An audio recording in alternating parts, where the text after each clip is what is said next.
Hey, how's it going, guys?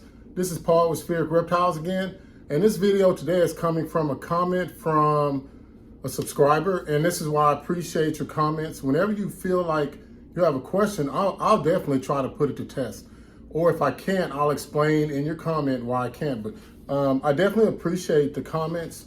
But I was asked about, I guess yesterday, about how we made this enclosure, which is a Reptile Basics enclosure 4x2x2 from dubia.com. And this is a great PVC enclosure. I recommend that you get it for the price point. It's very inexpensive compared to anything else on the market. So with that, since we can't redo the backing of it, what I'm going to be doing today is making the substrate a little bit more isopod and springtail friendly so that it can be a true bioactive enclosure. But right now, just to let you know, we do have things growing in there. There are springtails, but I just want them to proliferate throughout the cage so that they can really and truly do their job. Now, in this cage are still the bearded dragon, the dubia roaches, the mealworms, the beetles, the springtails, and I'll be going over the steps on how I remove that, and I'll do everything as quickly as possible and explain to you what we got. So you can see right here, we have our cork wood. Right here, we have our ghost wood. We have some more cork wood. We have some oregano. And if you look over here in the corner, we got some different types of succulents. Now, what I'll be doing today is planting more succulents, making the soil a little bit more bio-friendly by adding cypress mulch and some coconut husk to it, as well as some activated, well, not activated charcoal, but lump charcoal, so that the isopods and the springtails can live a little bit better. I mean, the dubia roaches can live in anything, but hey guys, without anything else, I'm just gonna get right into it. Of course, I'll take myself off the video because this is the show. And if, as always, guys, like, comment, and subscribe, but more importantly, comment. All right, first, so I'll go ahead and start out removing the wood pieces. Then I'll go ahead and get the rocks out. I'm not worried about the isopods or springtails that are already in there because they'll be being mixed up into the new substrate, and I have another starter culture that I can add into it that I'll be adding into it as well. So let's go ahead and get the rest of these rocks out.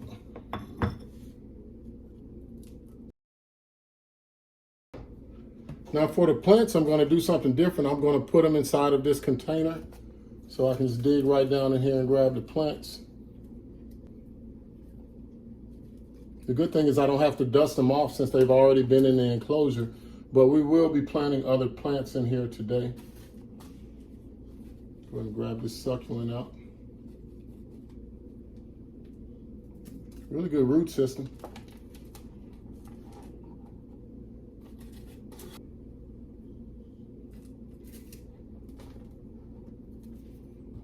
All right. Now I gotta grab Fred. Now Fred is, fuck you, Fred is not the friendliest of bearded dragons, I must say. In fact, I'd give him a 3. He does everything except for bite. So we're gonna see how it works with Fred. I'm just trying to check out and see where he's at. Let's see if I can grab Fred out of here. If he's in there. Yeah, he's in there. He's in there with all the roaches.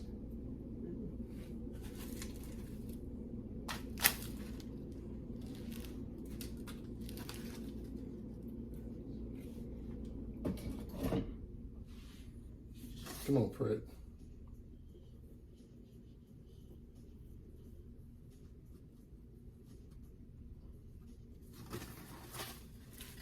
Come on, buddy. Come on, come on. Well, if you didn't know, this is Fred, our bearded dragon. He's a hypocitrus. See how he's all puffed up? I woke him up, which I'm pretty sure he's not happy at all with that. But what I did is I stored him in this sterilite container because we're going to be cutting his nails today too, but we won't be videoing that. So now that I've completed that, the next step I have to do is get all of this substrate out so I can mix it up and make a new substrate. Again, what we have in here is we have these magnolia leaves in here. We got the bioactive terra substrate, as well as we have a little bit of fine eco earth in here right now with a sand layer at the bottom so that it will just, so that the water could filter down. And what we'll be adding to this today will be some more, we'll be adding cypress mulch to it so we can maintain a little bit more moisture, and some coconut husk. So I'm going to take all of this out and then just kind of mix it all up in this container. First, let me get it all out, and then I'll just show you how I mix it up.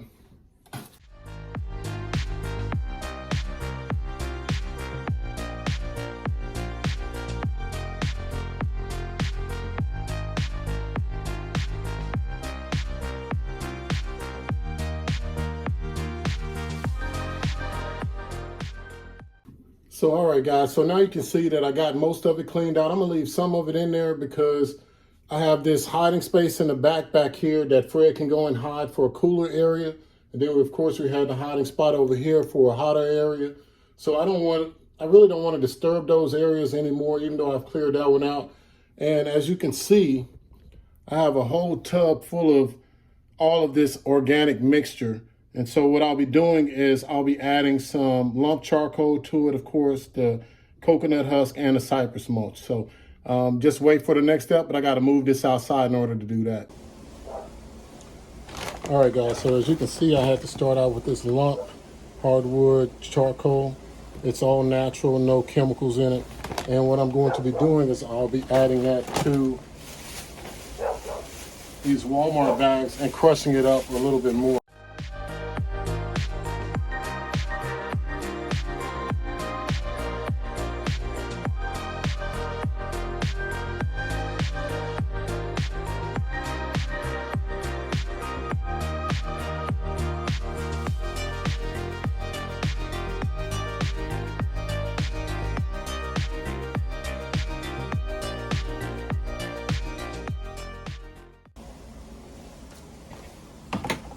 All right, guys, so if I can keep from falling the fuck down, but shoot. Now this is the part that you got to kind of mix it. So, of course, over here, we have our previous soil. So what I'm going to do is add a layer in here.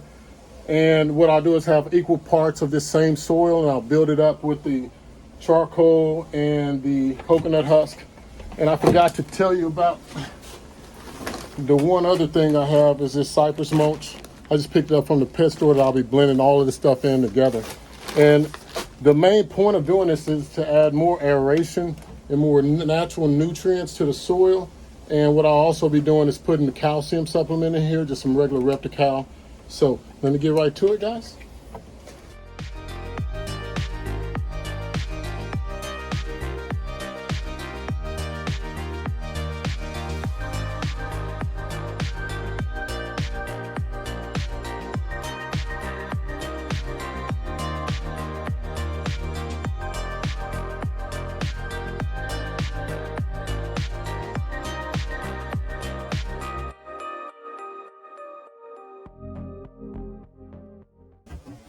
All right, now I'll add a pretty good amount of, let me reach that shit over there.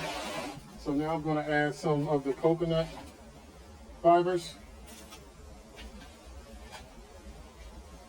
Of course, this is all about adding aeration and things that can be broken down by the isopods and the springtails. This is like natural food form. And one more of these over there. I mean, there's no real right or wrong way to do it as long as you just give them plenty of options and you got as close to a neutral pH as you can. So that's one of the main benefits of adding in the charcoal, and then with the coconut husk, it's just another way to add moisture, things that keep moisture. And so now what I'll do is I'll just open up this cypress mulch and spread it kind of evenly. I'll just eyeball it into each one.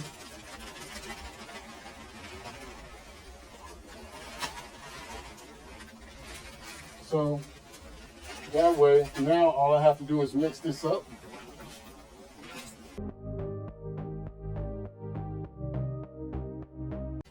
You see I got the leaf litter in there too.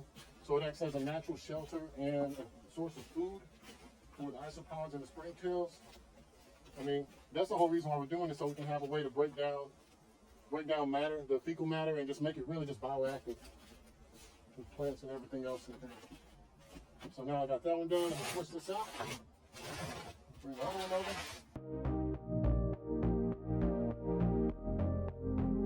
Did some stuff cleaning out the storage unit today.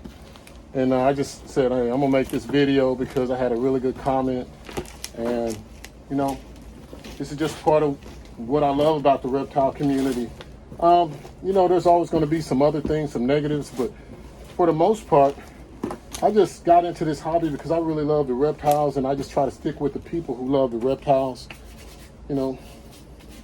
So it's a lot of fun, and you get to get dirty. I love getting dirty, but hey guys, now that we're done, we got it all mixed up, and I'm gonna put it right back in the cage like this, and then I'll be going through the next step. So hey, give me a second. Guys, so I'll just start adding it back in right now.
All right, guys, so now that I got it all wet, I forgot to add the calcium. And so this is the Repticalcium that I'm using. It's just regular Repticalcium. You can get it. This was made by ZooMed, but what I'm going to do is sprinkle this around so that we can put some calcium in the soil. And then I'll be mixing that up as well. You can get calcium tablets from the store and do the same thing.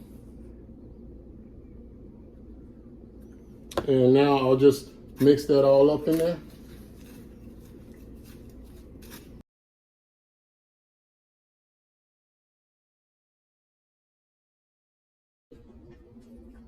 Now with a lot of bearded dragons, you can't really do this, but that's because they don't like humid environments. But with this, one of the great things about this Reptile Basics cage is that the top is fully ventilated. It covers the full footprint, the full 8 feet of aeration. So, and I'll just show you guys that real quick. You can see how the screen at the top covers the entire top of the cage. So if you have a situation like that, you can actually mist it down every day. You can do a lot more things than you normally wouldn't be able to do. But with that, now I'll just go ahead and start adding in the branches and things like that, and you'll see me plant the plants, and I'll just stop and tell you the name of the plants when we get there. But I just want to speed this video along so that you guys can see the finished product.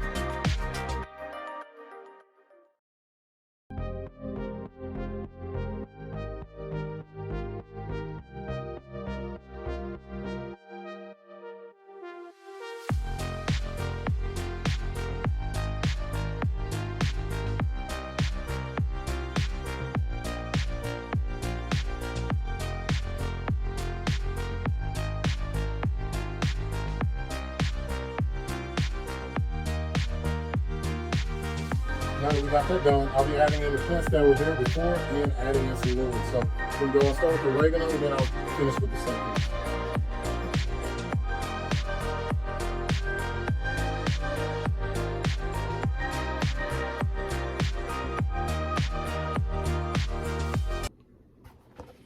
So I'll be planting this cactus plant. It's a smooth cactus, and I have 2 agave plants and some more of the other succulents as well. So I'll just be planting those real quick, guys. So just bear with me.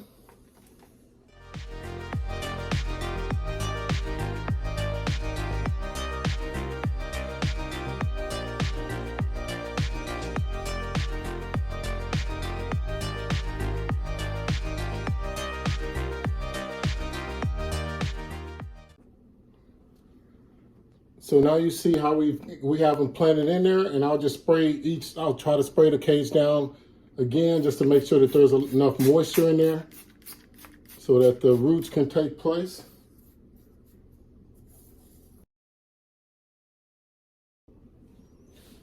All right, guys, so we keep our own springtails. We kind of grow them on our own. And so let me see if I can show you this. Once you have a springtail culture, you don't really need to buy them again. So I'm not sure if you can even see this. Maybe you can see it from here, but we keep it on the lump charcoal with water inside, and we just add the springtail culture straight to it. And to transfer the springtails, because they're what are they, hydrophobic, they're not water loving, that they float. So what I'll do is I'll just pour the springtails right inside.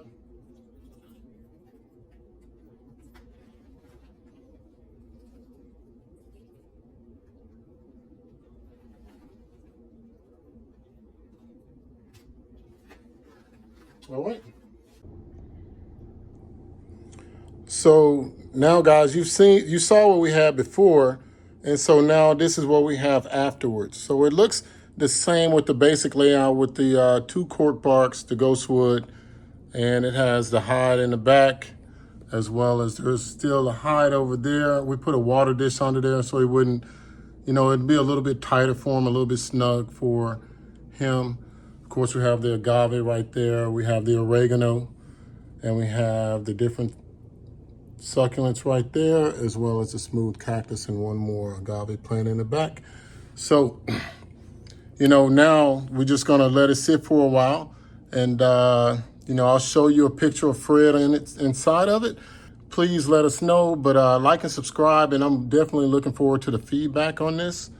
Of course, we already built this, so, I didn't do a build on that, but I did show you how we changed out the soil and made it more bioactive. And of course, we have a 48-inch or 4-foot UVB bulb.